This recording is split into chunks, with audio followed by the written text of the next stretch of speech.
নমস্কার বন্ধুরা, আমার রান্নাবান্না চ্যানেলে সবাইকে স্বাগত। আজকে আমি আবার একটা নতুন রেসিপি নিয়ে তোমাদের সামনে হাজির হয়ে গিয়েছি।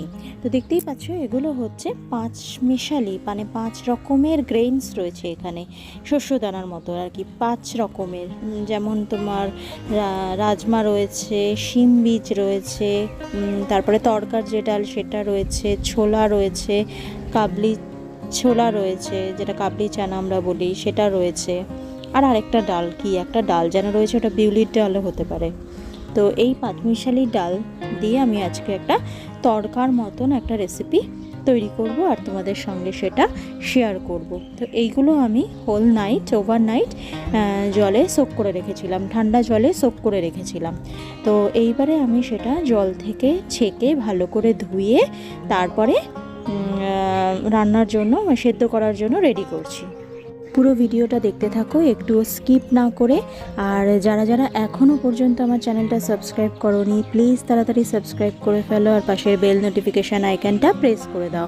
আর ফ্রেন্ডস অ্যান্ড ফ্যামিলির সঙ্গে প্রচুর প্রচুর প্রচুর শেয়ার করো, লাইক করো, কোথাও ভালো লেগে থাকলে কমেন্টস করো, খারাপ লাগলেও কমেন্টস করো। আর পাশে থেকো, আমার সাথে থেকো। চলো রান্নাটা এবারে শুরু করি। এই যে 5 রকমের গ্রেইনসটা দেখছো, এটা শুধু সেদ্ধ করেও নুন দিয়ে, একটু আলু সেদ্ধ করে সেটা কাঁচা লঙ্কা দিয়ে মেখেও ভীষণ ভালো লাগে, একটু পেঁয়াজ দিয়ে মেখেও ভীষণ ভালো লাগে। তো আজকে আমি এটা তড়কাটা স্টাইল রান্না করতে চলেছি। তো প্রথমেই আমি আলু কেটে ভালো করে ধুয়ে একটু ভাপিয়ে নিচ্ছি। আমি প্রেশারে দিইনি এই কারণে, প্রেশারে দিলে একদম গলে যায় আলুগুলো। তো আলুগুলো একটু টাটকা টাটকা, মানে একটু গোটা গোটা রাখার জন্যই আমি আলাদা বাটিতে একটু ভাপিয়ে নিচ্ছি আলুটাকে। আর দেখো, আমি নিয়েছি রসুন কুচি, 4-5টা রসুন কোয়াকে কুচি কুচি করে কেটে নিয়েছি। একটা শুকনো লঙ্কা নিচ্ছি, তোমরা চাইলে ঝাল অনুযায়ী যেরকম ঝাল খেতে ভালোবাসো 3-4টে শুকনো লঙ্কাও নিতে পারো, কোনো অসুবিধা নেই। আর নিচ্ছি আমি এখানে চানা মশলার প্যাকেট, গুঁড়ো চানা মশলার প্যাকেট, একটা কাশ্মীরি রেড মির্চের প্যাকেট যেহেতু কালারের জন্যে। আর নিয়েছি গরম মশলা, শাহি গরম মশলার একটা গুঁড়ো মশলার প্যাকেট। তার সাথে সাথেই আমি, এগুলো হচ্ছে গুঁড়ো মশলা, তার সাথে সাথে আমি দেব আমার ভাজা মশলা। আর রান্নার শেষে ওটা ছড়িয়ে তারপরে আমি নামাই। ভাজা মশলা দিলে টেস্টটা কি একদম অন্যরকম হয়ে যায়। ভাজা মশলা রেসিপি আমার ডিসক্রিপশান বক্সে পেয়ে যাবে। আর দিচ্ছি আমি জিরে ধনে গুঁড়ো, একসাথে এখানে মেশানো আছে জিরে ধনে গুঁড়ো। আর পেস্টের মধ্যে দিচ্ছি রসুন আর পেঁয়াজ বাটা, কাঁচা লঙ্কা বাটা, আর এখানে আছে আদা বাটা।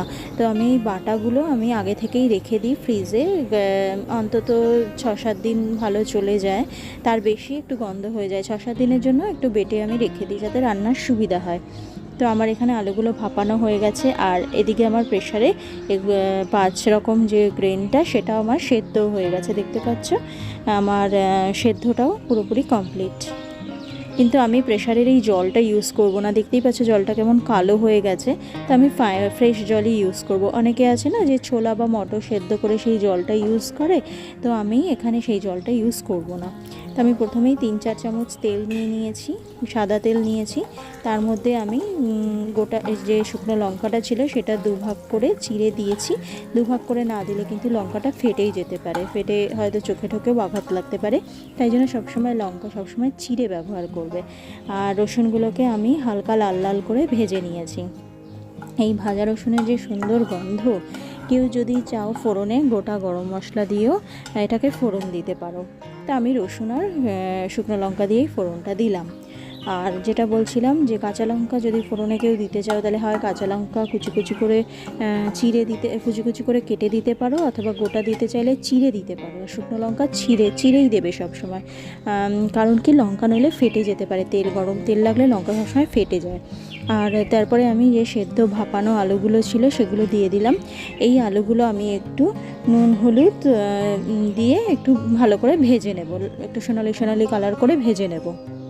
আরেকটা কথা বলি, এই যে আলুগুলো যে আমি ভাপিয়ে রেখেছিলাম, দেখো কড়াইতে কীরকম দাগ হয়ে গেছে না আলুর, সেগুলো একটু ভাপিয়ে ঠান্ডা জল দিয়ে ধুয়ে যদি একটু ঝরিয়ে রাখা যায়, তাহলে কড়াইয়ের নিচে ওই দাগটা হয় না।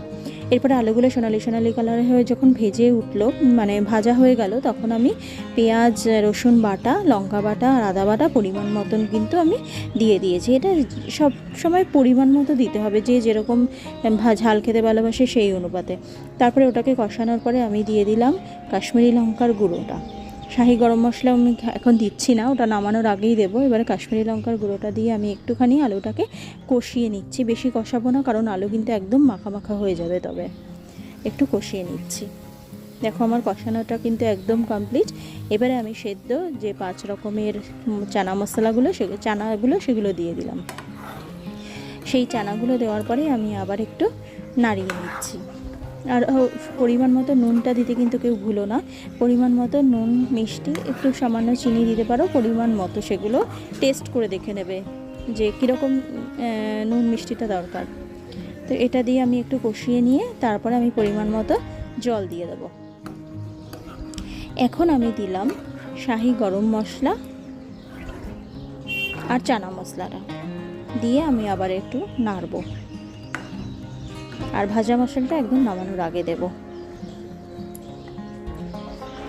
এবার আমি পরিমাণ মতো জল দিয়ে দিলাম, একটু বেশি করেই জল দিলাম, কারণ এই চানা মশলাগুলো কিন্তু আর আলুটা কিন্তু জলটা অনেকটাই টেনে নেবে, ঘন হয়ে যায় জিনিসটা, তার জন্য আমি পরিমাণ মতো একটু বেশি জলটা দিলাম।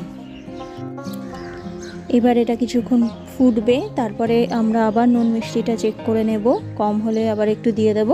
তারপর যখন আমি দেখব আমার যে এটা চানা মশলাটা রেডি হয়েছে, খালি চানা মশলা বলে দিচ্ছি, আমার চানাটা একদম রেডি হয়ে গেছে, তখন নামানোর আগে আমি ভাজা মশলার গুঁড়োটা ছড়িয়ে দেব। দেখতে থাকো তোমরা।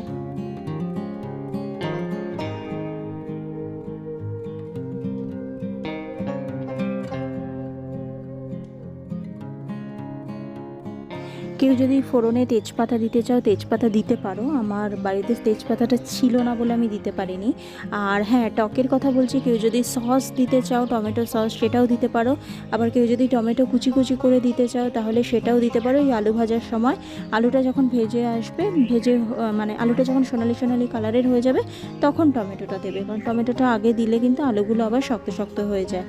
তাই টমেটোও কুচি করে দিতে পারো, অথবা টমেটো পিউরিও দিতে পারো, বা টমেটো সসও দিতে পারো।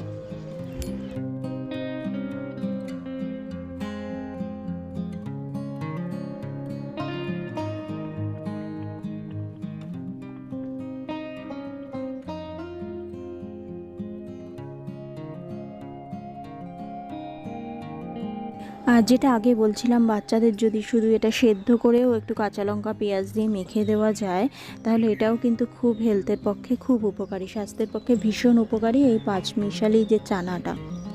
সেরকম করেও একবার বাড়িতে দেখতে পারো। আর রান্নাটা এত দূর পর্যন্ত যারা যারা দেখছো, প্লিজ তারা বাড়িতে একবার এভাবে ট্রাই করো, খেতে কিন্তু ভীষণ ভালো লাগবে। আর খাওয়ার সময় ওপর দিয়ে একটু পেঁয়াজ ছড়িয়ে দেবে, উফ, খেতে তো আরও দারুণ লাগবে। আর রান্নাটা কিন্তু প্লিজ বাড়িতে সবাই একবার করো, ভীষণ টেস্টি হয়, ভীষণ ইয়াম্মি হয় খেতে। গরম গরম রুটি, পরোটা বলো, লুচি বলো, ঢাকাই পরোটা বলো, বা পেটাই পরোটা, যে সমস্ত পরোটাগুলোর টাইপস আছে, সমস্ত কিছুর সাথে এগুলো খেতে ভালো লাগবে। আর দেখতেই পাচ্ছ আমি ওপর দিয়ে ভাজা মশলাটা ছড়িয়ে দিয়েছি। ভাজা মশলাটার জন্য যেন খাবারের টেস্টটা যেন আরও দ্বিগুণ হয়ে যায়। তুমি যেরকমই রান্না করো না কেন, ওপর দিয়ে একটু ভাজা মশলা ছড়িয়ে দিলে তার টেস্টটা যেন আরও দ্বিগুণ হয়ে যায়। দেখতে কি ইয়াম্মি লাগছে না? তো আমার রান্নাটা একদম রেডি ফর ইট। তো আর দেরি কেন, চটপট তোমরাও বাড়িতে এটা করে ফেলো। আর কমেন্টস বক্সে আমাকে জানাও যে কেমন হয়েছে খেতে, বা তোমাদের কেমন লাগলো খেতে, সবাই খেয়ে কীরকম বললো, প্লিজ লিখে জানিও। আর এত দূর পর্যন্ত যারা দেখে থাকছো, তাদেরকে অনেক অনেক অনেক ধন্যবাদ। আমার পাশে থেকো, আমার সাথে থেকো, আমাকে গ্রো করতে সাহায্য করো।